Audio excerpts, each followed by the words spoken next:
একদিকে কেন্দ্রীয় সরকারের বাজেট, ইলেকশন আসলে ওরা একরকম কথা বলে, কিছু প্রতিশ্রুতি দেয়, কিন্তু ইলেকশনের পরে প্রতিশ্রুতি থাকে না, প্রতিচ্যুত হয়ে যায়। কিন্তু আমাদের বাজেটে আমরা সেটা করি না।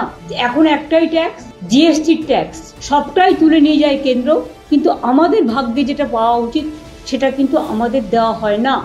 যে গ্রামীণ বাড়ি বন্ধ করে দেওয়া হয়েছে, তা সত্ত্বেও আমরা অলরেডি হাফ দিয়ে দিয়েছি ডিসেম্বরে, এবং বাদ বাকিটা পাবে ওরা জুন মাসে, 6 মাসের মধ্যে।